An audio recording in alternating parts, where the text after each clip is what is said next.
What's up, man? How are you, sir? I'm good. How are you doing? I'm great. Nice to meet you. Yeah, likewise. Thanks for the interest in having me on, man. That's awesome. Oh hell yeah. Yeah, you were like super game and like easy to work with in making this happen too. So that was great.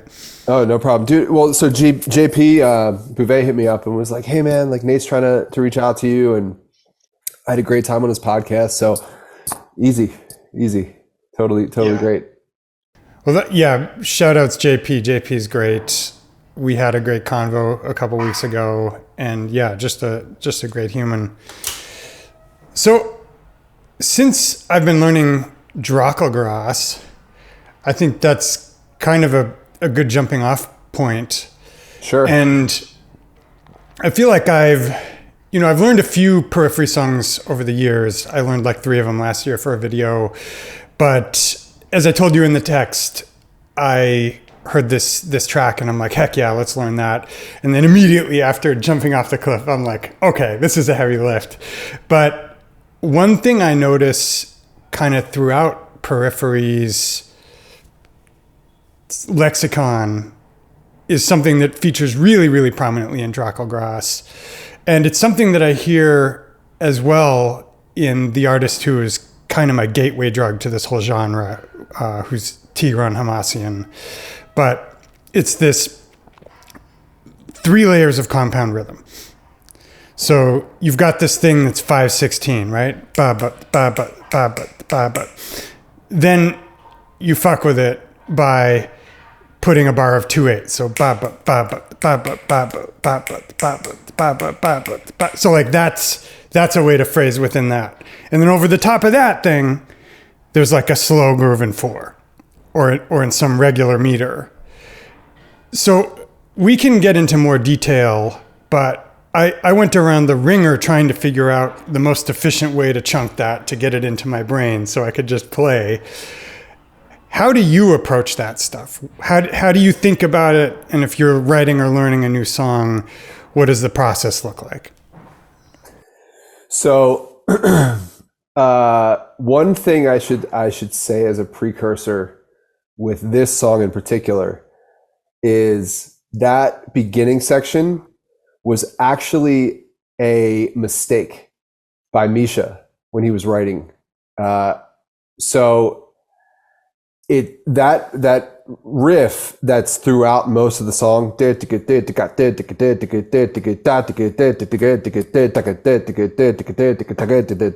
that's what it should have been based off of, and it kind of is. But I guess when he was like comping together the beginning of that riff, he didn't realize that so he just took guitar riffs from basically other parts of the song, is my understanding in talking to him about it. And he built that intro kind of, and then programmed drums to it, but didn't realize till afterwards that he added that extra bar of like the 2 and didn't realize it. So once the song was signed off on, everybody was like, "Hey, Misha, like this, this beginning part's kind of crazy," but we had all already learned it. And he was like, "Oh crap, like I never even paid attention to it."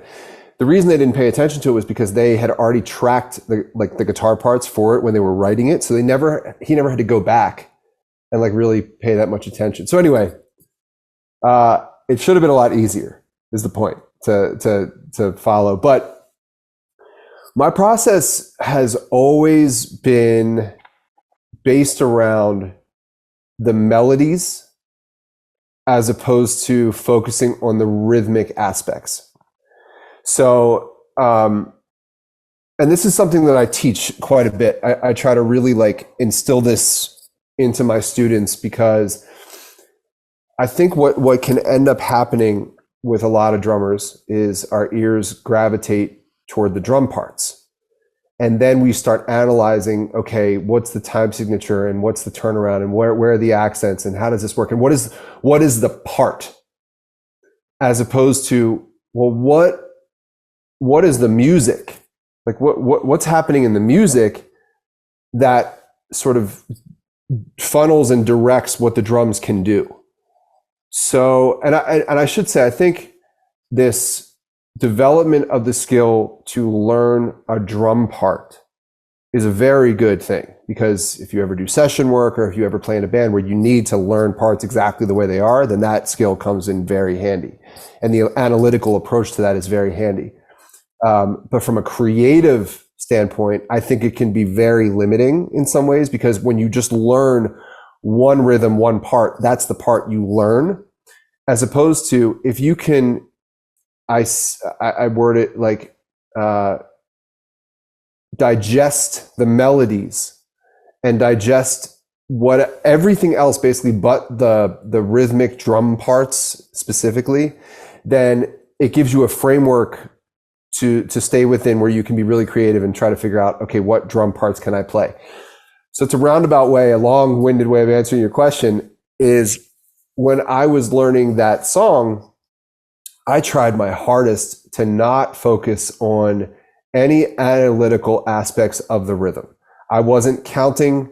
I wasn't figuring out what the time signatures were. I wasn't thinking about this snare drum needs to be here, this bass drum needs to be here.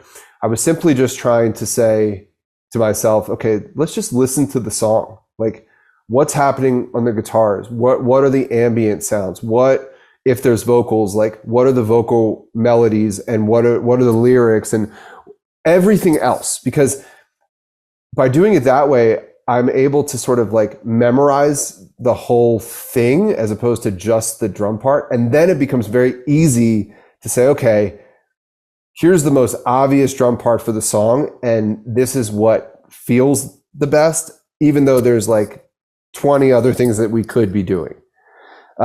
So hopefully that answers the question, in that, like, I try my best to not do anything except listen passively to the drums that are programmed initially, and I listen intently to the music. And I try not to let my ear hone in too much on like any one drum part. So I don't know if that makes sense, or if people are listening and watching this right now being like, that's bullshit, you know, like how do you not analyze it? But I think what the goal should be, if I'm giving you and anybody else an assignment with this to try out, it's, can you sing back the melodies before you play them? Okay, that's the goal. Can you sit there and literally hum what the melodies are doing? Because if you can do that, then you've internalized the song, and then it's very easy to figure out the drum parts. But if you can't vocalize or regurgitate the melodies, then you kind of you're gonna end up looking stiff when you play the song, because you're too focused on the parts being exactly the way they should be. And there really is no rule. Interesting. I feel like maybe I can split the difference for the audience by giving an outsider's perspective to this. And I have a conjecture, which is that you've had exposure to a lot of this system of organizing rhythm, so that for you, no artificial process you're going to impose on it is going to be more efficient over the long term, in terms of if you want to learn it deeply for the recording and for tour, so that you're not thinking about anything, you're just flowing with it, than just focusing on the melody and that sort of getting inside of you. And I have to say, as I was learning it, I did start to get glimpses of that free association. Like, for all intents and purposes, this is Dracul Gras for the audience we're talking about. It's like a new Periphery single. And there's what I'm calling a clave, which is just like this sort of composite rhythm. And I think like the first chorus is probably like the clearest iteration of it. And once you learn it there, it kind of recurs in a bunch of different places. And as you say, a variation of it happens at the top, even though it's slightly different. But, you know, I had all my things I was doing. I started writing it in conventional notation. And then I was thinking, well, what if I split my brain in two and just thought in these systems of 5/16, and then just rely on my coordination to play 4 underneath it. And eventually, after enough iterations, I just started thinking like ba da da ba da da ba da da da da da da ba da da ba da da da da da da da da da da da, and it started to make sense to my ear.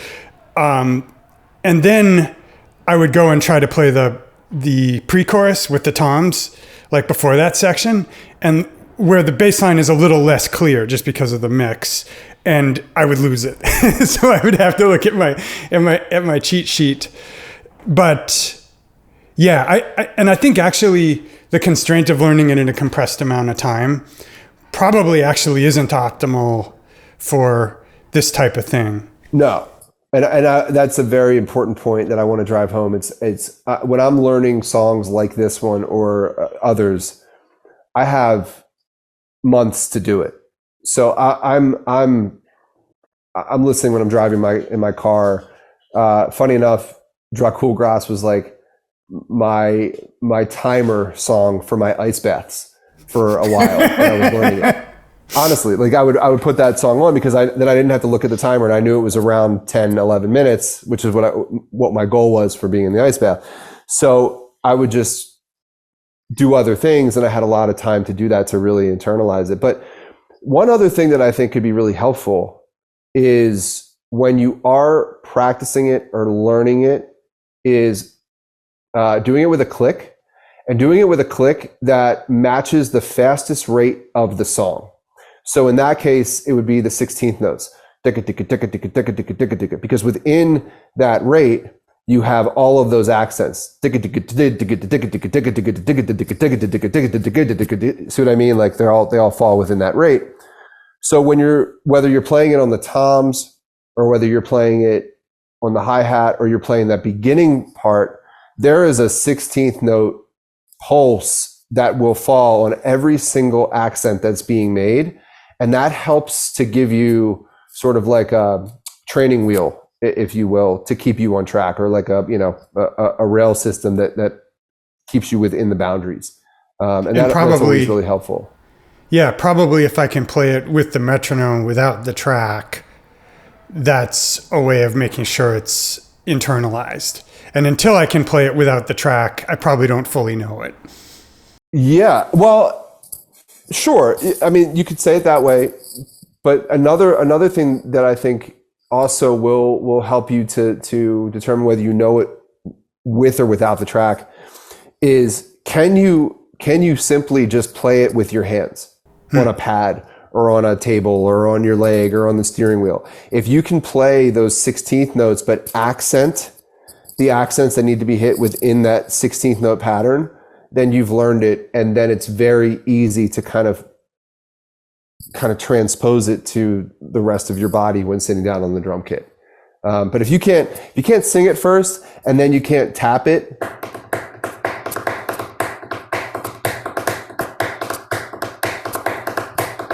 right? If you can't do that, then how are you ever going to play it with all of your limbs and have to worry about all of the coordination that's needed to do it? So, and I'm kind of giving like a very disjointed way of explaining like my process for even writing or learning songs is, I start with the melodies and then I then go to tapping it out. And if I can tap it out, okay, what other options do I have? Is it just strictly like this one way to do it? Or is there 4 or 5 ways to do it? Is there more? Okay, cool. Now which one sounds best on the drums for the song, right? Like, what is the most appropriate part for the song, which is kind of funny. It's like, I think I get a little like head scratching when I say that to people in my classes because they're like, well, dude, all your parts are so complicated. But that's because the songs in and of themselves have complex rhythms. But my goal is always to play the most appropriate beat or appropriate part for the song, for the melody. It just happens to be a more complex melody, so the part ends up being a little bit more complex. But the goal is never to make it hard for the sake of being hard or complicated for the sake of being complicated.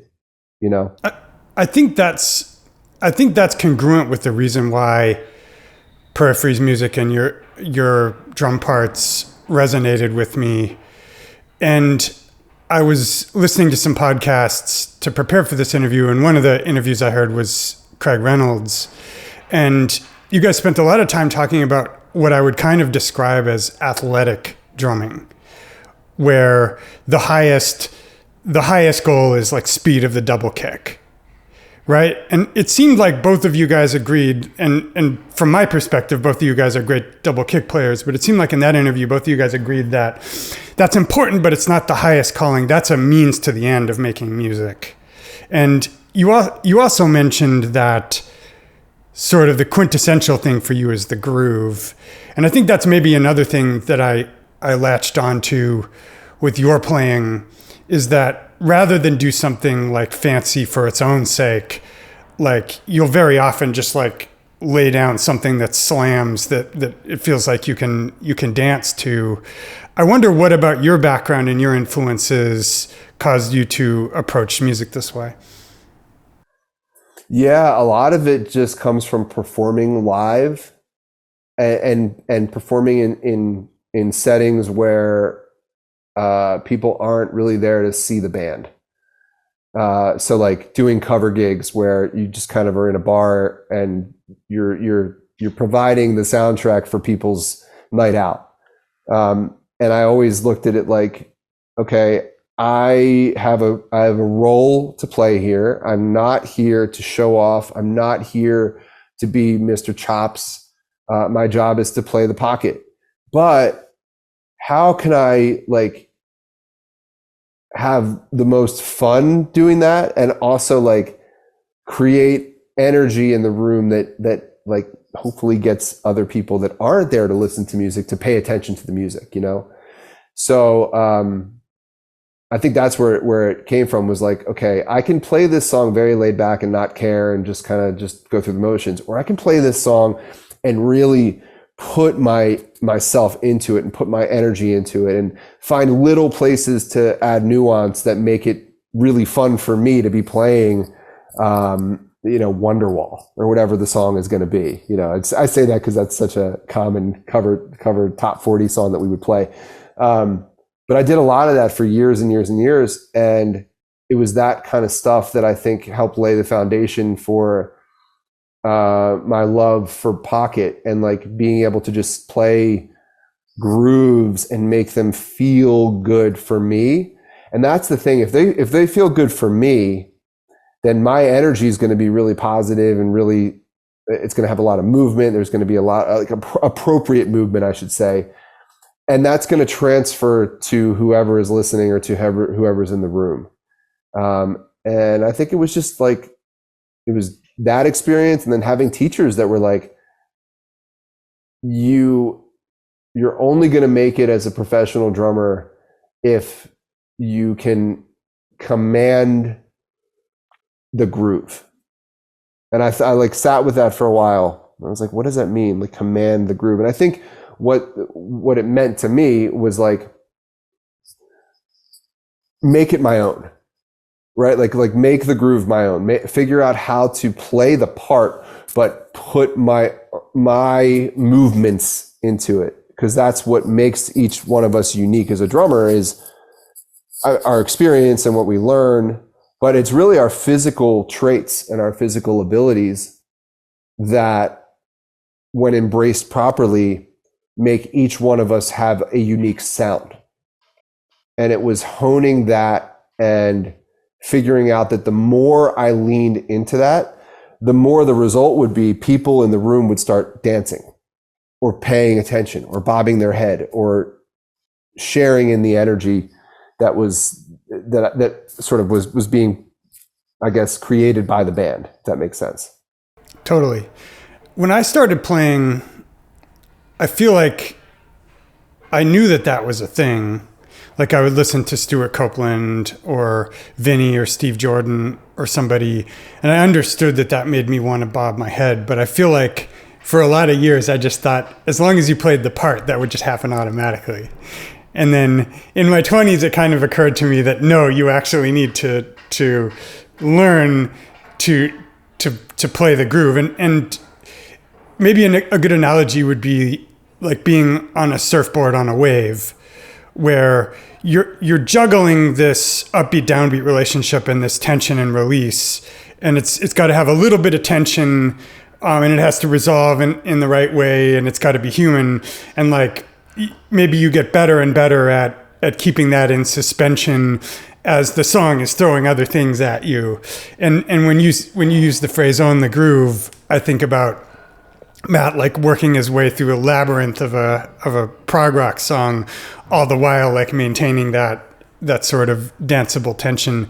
But I guess to turn this into a question, did you always have a sense that that was something extra that needed its own attention, or was it innate to you? Were you always able to groove, or was it something you had to focus on at some point? It was definitely like maybe a combo of both to a degree. I think I always I always had fun when I played, and I cared more about like rocking out as a kid as opposed to getting the parts 100% perfect. But then I had teachers that were like, okay, I want you to learn it two different ways. I want you to learn the part exactly the way that it's played on the record, whatever you're learning. And then I also want you to then learn, or I want you to try to become the music, become the groove, like embody it. Because that's how you're going to really learn how to put yourself into it. So I think that's what ends up happening is rather than trying to play the groove, which I like the wording there because it should be play, it should be fun, you're playing. At the same time, what I'm trying to do is realize like there is no groove unless it's coming from me physically. And if any one part of my movement is rigid or stiff when it shouldn't be, or too loose, conversely, when it shouldn't be, then I'm not serving the song properly, you know? And that was like a lesson that one of my teachers kind of pointed out to me at a young age. Was like, you know, the way you're moving in this song is too limited based on the way that the drummer is playing it and the way that the music is. Why don't you try loosening up and approaching your hi-hat this way and moving your body more as opposed to being more stiff? And it was like, oh, okay, cool. Let me try that. And then the more you go down that road, the more you realize that there is a whole technical aspect to doing that. In the sense of, in order to really learn how to be loose, or I should say, in order to learn how to be a chameleon for the groove you're playing, there's, as I call it, there's like knots you have to untie. It's hard for some people to play a groove, whatever the groove may be, and bob their head at the same time, or move their body, or bounce up and down, or go side to side, or play this way as opposed to playing this way. Those are, there's subtle movements, there's subtle details that you have to work out. But if you think about the coordination of four limbs, that's one thing, that's learning the part. But what is the rest of your body doing? And can you actually allow it to be loose enough to essentially, you want to look at it this way, create the metronome internally and externally through the movement while playing the part. And if you can untie the knot between your body and your facial expressions and everything that you don't normally think about with the four limbs, and you combine that with the four limbs, that's how we get to a place of, I think, freedom in terms of being able to be that chameleon within the context of a song. You know, hope that makes sense. I know it's a lot to digest. Totally. Well, I watched a bunch of videos of you playing over the past couple years in my journey to learn to play more loudly, but to play louder without tension, because I realized like there were a couple things. Like I had played jazz for 20 years and was starting to get back into backbeat music. And I knew that like for some of these genres I was interested in, to sound good, you're just hitting the drums harder. And I also think like there's a certain sort of primal pleasure to just spanking the drums really hard. But I was acutely aware that if I just tried to play harder, I was just going to be holding a bunch of tension. And the thing you said in the Craig Reynolds interview that you echoed just now about being involuntarily flexed the whole time, right? Like I was flexing my muscles as if I was like posing for a bodybuilding competition, except I was holding drumsticks, so that was making the movement more difficult. But when I watch you play, I think the thing you said about being loose, but kind of being optimally loose. So it's not like you're 100% loose all the time. It's like you're applying maximum force at the optimal time and you're not wasting any energy at other times. And it kind of reminds me of boxing. Like we've probably both watched like good boxers move, like Floyd Mayweather or something, right? Where like his opponents will get tired, but he won't, just because like his movement is so optimal. I guess maybe this is a segue into my video that you saw, but do you have any other pointers for me in terms of like playing with optimal force without wasting energy? Yeah, well, so you bring up a great point that's very relevant because and you bring up boxing, which is a form of martial art. And I've been doing jujitsu now for a good while, and it's the same idea. It's the same exact thing. It's like, and I actually just got back from training, and a huge component of it is like maximizing, or I should say managing your energy expenditure. Manage and watching your opponent's energy bar go down while you maintain or retain your own energy, and let them gas out, so then you can take advantage of it and use your energy appropriately, right? And it's the same thing on the drums. It's like, if I don't need to be flexing, if I don't need to be hitting hard with muscle, but rather learning the right fundamental technique and learning how to move properly and learning how to breathe within that movement. And also, again, tying in what I was just talking about, like how it all connects to the core of your body and the posture and your posture and my posture.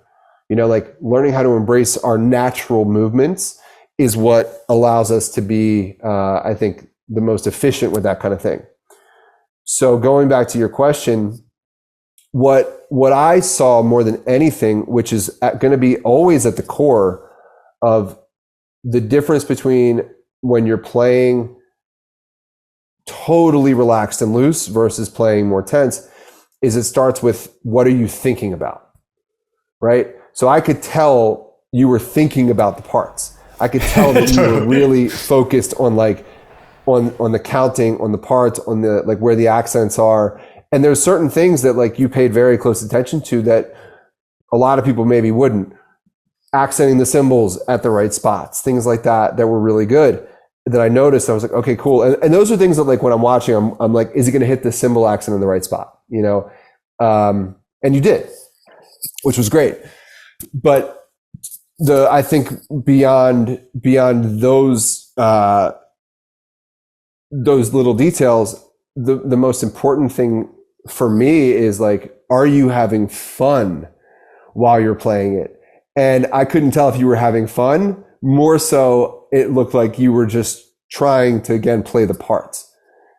So is that a correct sort of assessment in a way? I was having fun. The whole thing, like putting myself in stressful situations where I have to learn songs quickly is fun for me. But it's tough with that particular, well, that song, but this style of music for sure. It's not easy to learn quickly. Yeah, and I wasn't necessarily having fun when I had to like set up the studio and I only had like 2 hours to shout or whatever. But I agree that when I've spent another month with this song and it's more internalized, there will be less equivocation. Because yeah, what you saw is like me like staring intently at my notes on the whiteboard across the room so I wouldn't miss anything. Sure. And yeah, I was just thinking like, I've got 2 or 3 takes to nail this, and then I need to get something to Matt. And just as you said, like I need to make sure it has the key details so I don't miss anything obvious. So yeah. But did you feel like, And I guess I can kind of suss this out too, like, because I've seen my own evolution with it, where I used to be super stiff, and then last year, like, I was trying to play some periphery stuff, and like, it was a struggle, and like, it feels incrementally better.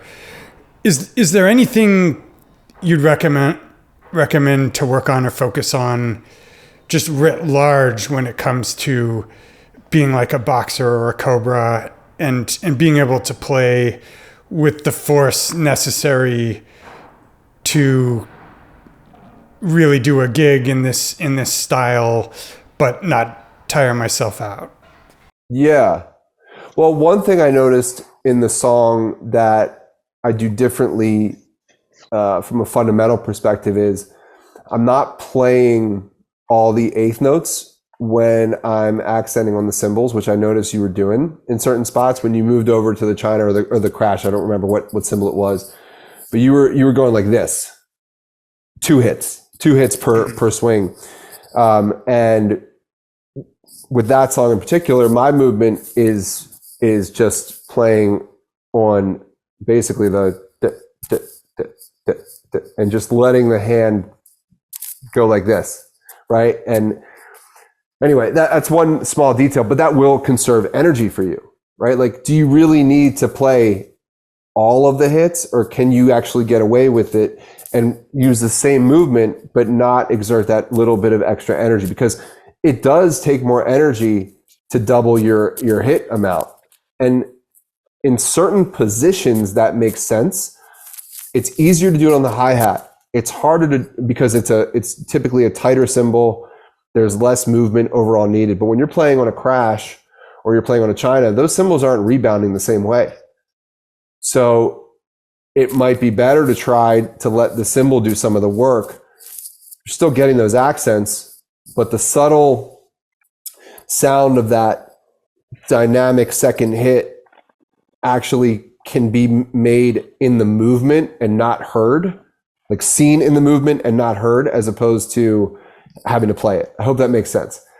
Totally. And then otherwise, so one thing I like to say again to my students is, like, when you're playing drums, I try to do this. I don't know if I do this all the time, because there's certain positions where this isn't applicable, but majority of the time, think about your movements as if you were reading a newspaper, right? So like how you would hold a newspaper.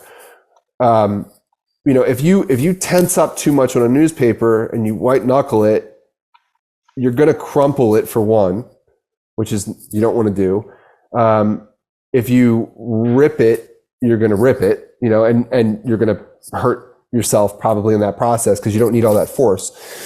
And then 3, if you think about, like, when you hold a newspaper, you're very loose. You're kind of just using your fingers, and no matter what position you're in, your body stays in alignment. When you don't read a newspaper like this, like, you don't hold it out here, you hold it right in front of you. And if somebody says something to you, you put it down, or you bring it up, or you turn this way, or you turn that way. But everything is in alignment, right? And that, talk about like a boxer or jujitsu, it's like you are strong in alignment.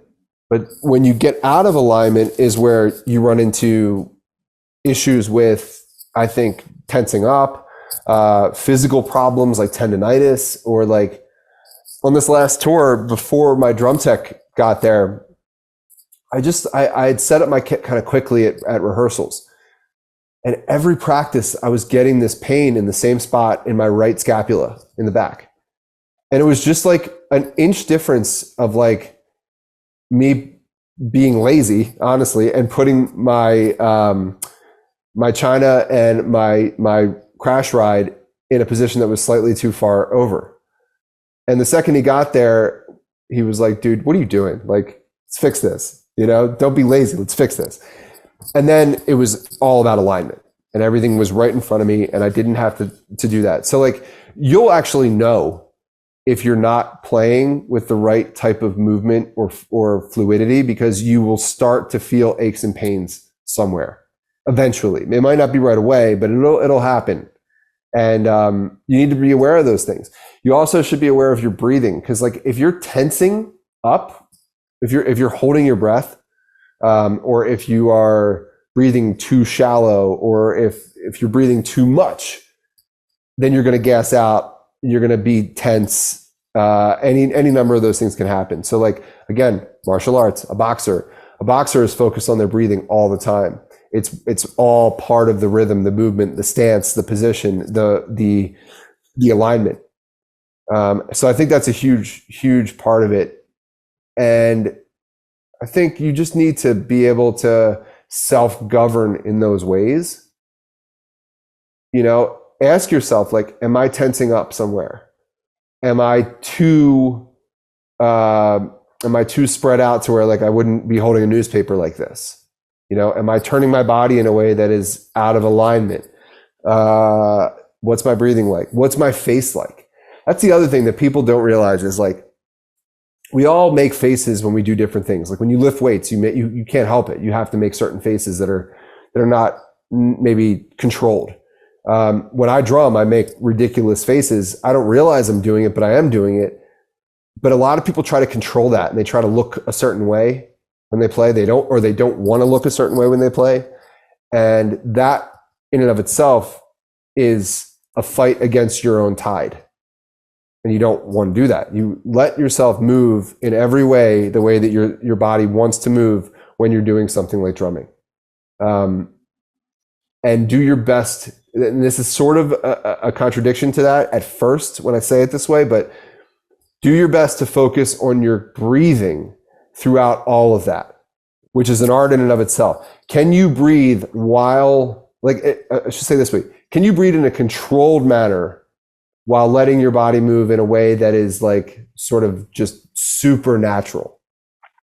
I don't mean supernatural as in ghosts. I mean like very, very just the way that you would walk down the street natural. Mm-hmm. You know, I always say that. We don't think, when we walk down the street, we're not thinking about, you know, every little step we take and what our face looks like and how our arms are moving and how fast we're walking or how slow we're walking. It's like we just do it, hopefully. So can you bring that to the drum kit? And can you breathe naturally just like you do when you're walking down the street or jogging or whatever it may be?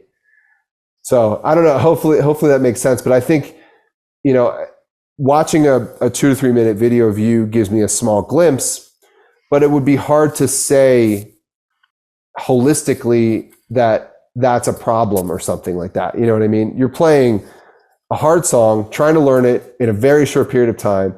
And it has lots of different components to it that are complicated. So I don't know if it's a fair assessment to be able to be like, oh yeah, dude, like you got to apply this to every aspect of your playing, because I'm sure there's a lot of stuff, the majority of the stuff that you play, you don't have the same sort of approach. You're probably very relaxed and very fluid, and your breathing isn't something that you're worried about, and you are in alignment. So yeah, hopefully that answers the question. I know, again, a long-winded response, but no, that's great. And I don't think it's unfair. I think it's good always to ask ourselves that, isn't it? Like, is my posture good? Is there anything that feels awkward in my breathing? Because we might notice even in things that aren't supposed to be hard, maybe I'm holding some tension here. And that's a huge thing for jazz, because our right hand is constantly held at an angle playing that ride cymbal. So if anything's out of whack setup wise, or if we're holding tension in our shoulder or our wrist, like I have a student who he was working on playing the ride cymbal fast, and he told me that he actually injured himself. And I'm like, oh no, oh fuck. Okay, so like all of my students, I'm just like, okay guys, we're gonna talk about not holding tension in our wrist when we play the ride cymbal. Like I do not want people getting carpal tunnel playing the ride cymbal. So I think it's very good. I wanted to pivot while we still have time, and I know you've got a hard stop soon, to your passion for teaching, because there are a lot of touring drummers who are mainly just about playing and writing, and that's cool, but you somehow like branched out and you're doing teaching not because you need to, like somebody like me maybe, even though I love it, but because you're passionate about it. Where did that come from? And yeah, what are you trying to bring to your students? I just really love it, man. Like I enjoy getting that time every time that I do it to like talk about drums, interact with people that are passionate about doing it. And I love helping drummers grow. What's cool, man, is like, and I don't want this to come off like, how do I say it without sounding funny? There's just a lot of drummers out there who are now coming up, who are starting to get notoriety, who I've taught over the years. And that has been one of the most rewarding things to see, because these are people who like were easy to identify early as like, okay, they're really driven, they're really into this. I'm going to give them as much as I can of myself, of what I do to just help them on their journey. And I think that is like the biggest reason why I enjoy it. I like teaching everybody. Like if you come to my class, if you're like just doing it for a hobby, awesome. I'll give you stuff that will help you be more efficient on the drums and hopefully, and I'll share with you whatever experience I have so that you can take it and apply it to what you do.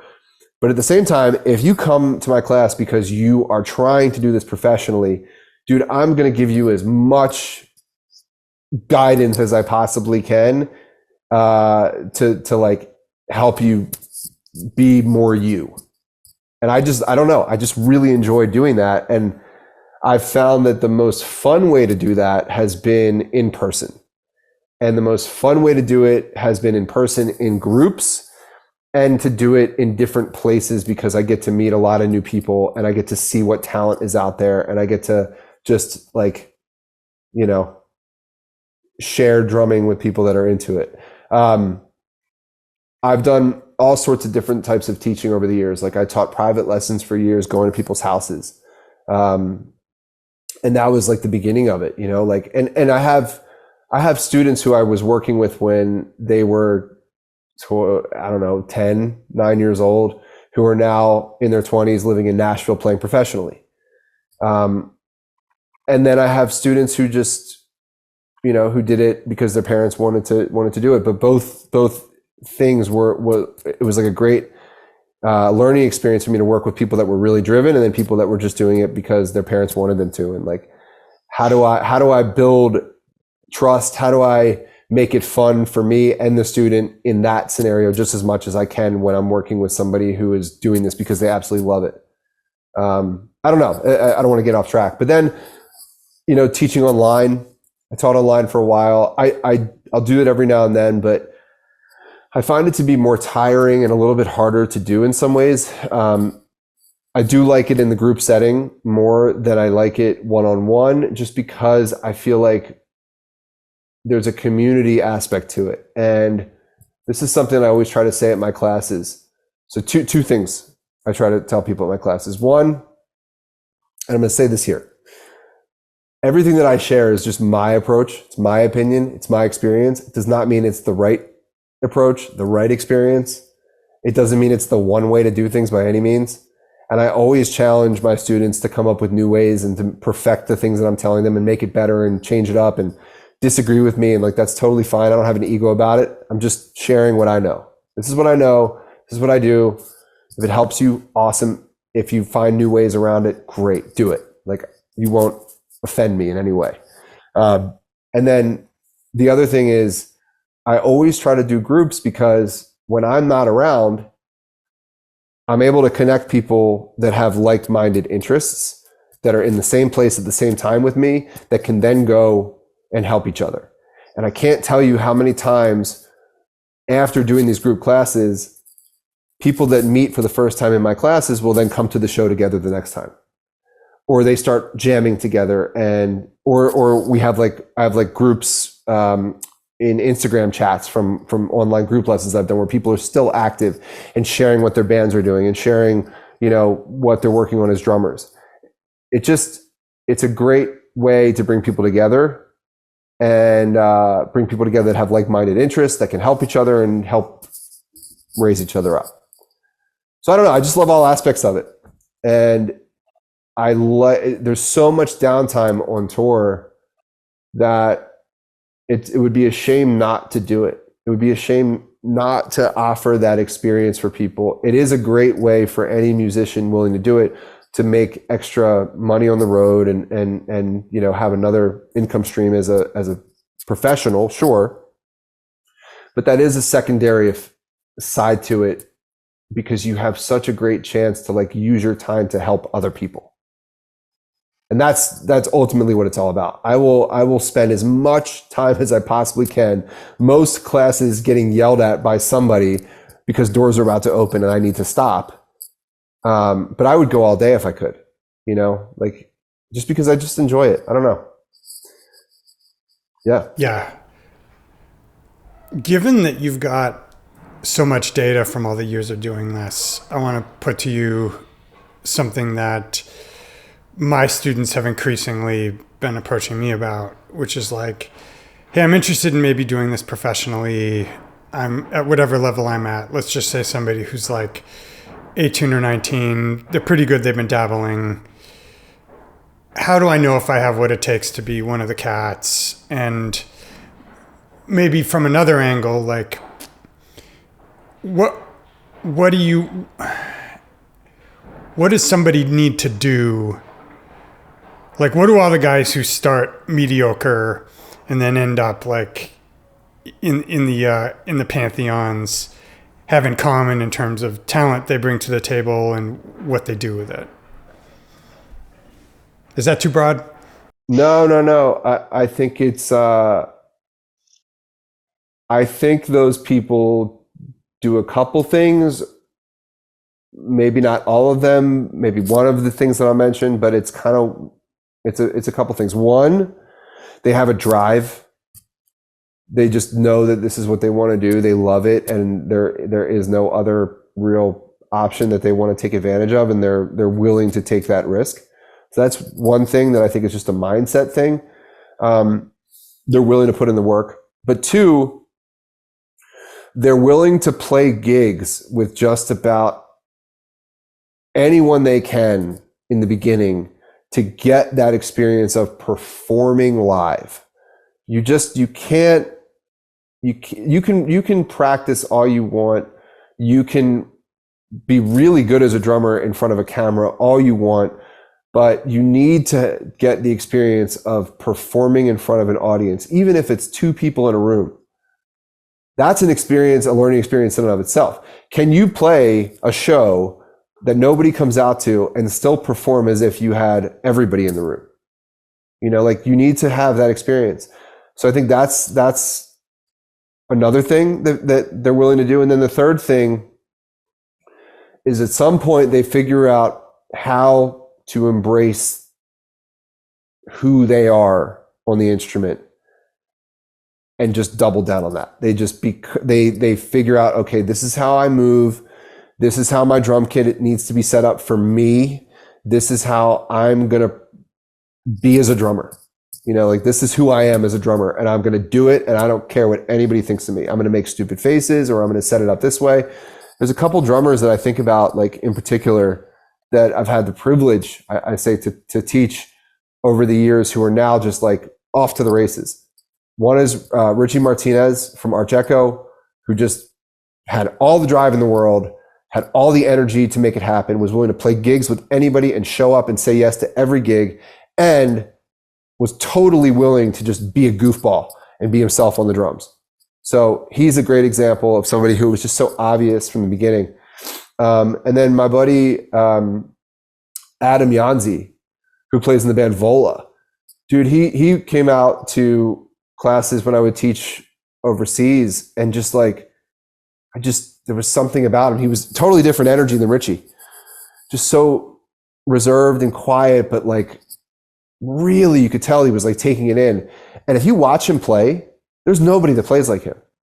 Dude, he, like, the way he sets up his drums, the symphonic choices that he makes, the orchestration that he has of his kit, the cymbal choices, the drum setup, everything about the way he plays is unique, and it's him. And he also was just like willing to say yes to gigs. He was willing to put himself out there. He was willing to go all in with it and just be himself. And I think that's what it takes. There's no direct path that you can follow that's just going to be successful. You just have to, you have to be willing to play because you love to play. You have to say yes to all the gigs. You have to put yourself in a physical location in some way where opportunities are going to be possible to say yes to in some way or another. And you have to be willing to just know that it's not easy. You know, it very rarely just kind of happens out of nowhere. And I feel bad only highlighting those two players, because there's so many others that are just like killer that are doing it and that are now playing in huge, either huge bands or just like have great gigs or just playing all the time.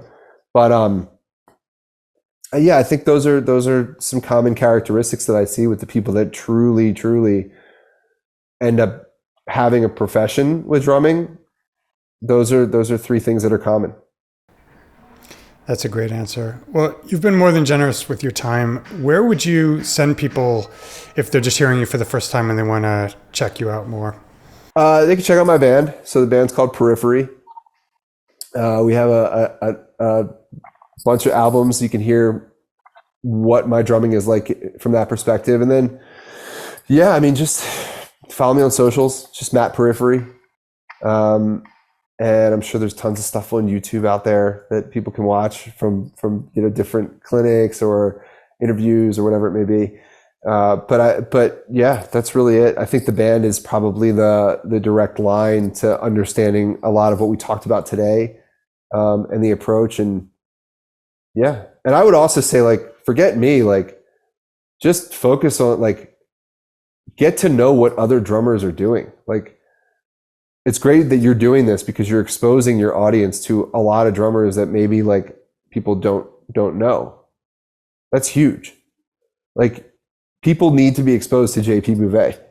That is like it should be part of, like, every curriculum is, like, learning from JP or being aware that he exists as a drummer and a human being, because he's one of the most influential people, not only on my playing, but all of his students, so many people. And I mean, I know there's a lot of drummers that you interview and provide a platform for, but, like, forget me, go pay attention to, like, everybody that's out there. And if there's one thing to take away from what we talked about is, like, think about the things that we talked about today and see if you can identify those things in the drummers that you like. Like, look at the drummers that you really like, and why do you like them? Do they embody any of the things that we talked about? You know, what are the skills that they have, or what are the traits that they have that make them good? And maybe you'll see that, like, there are common threads, even though every drummer is different. There are certain, like, objective things that they have. And yeah, so anyway, I know I'm going off topic, but yeah, I'm around. You can find me. But I would say just, like, study every drummer, every band, every style of music, and, like, if you want to do this for a living, or even just do it and have fun and get the most out of it, like, do it for as long as you can. Don't rush it, and just, like, listen and expose yourself to, like, every kind of music, and watch every drummer that's out there, and just try to see what you like about them and see if you can apply that to yourself in some way. Amazing. Well, this has been a ton of fun. I know we could go for, like, another hour, but I know you've got to run. But really, really appreciate you for stopping by. And yeah, hope we run into each other in the future. But great thoughts, and thanks for sharing. Cool, man. Well, thank you very much for having me. It was great. And then any follow-up questions or anything else, just hit me up anytime. Amazing. All right, have a good one. Speak to you soon. All right, dude. You too. See you guys.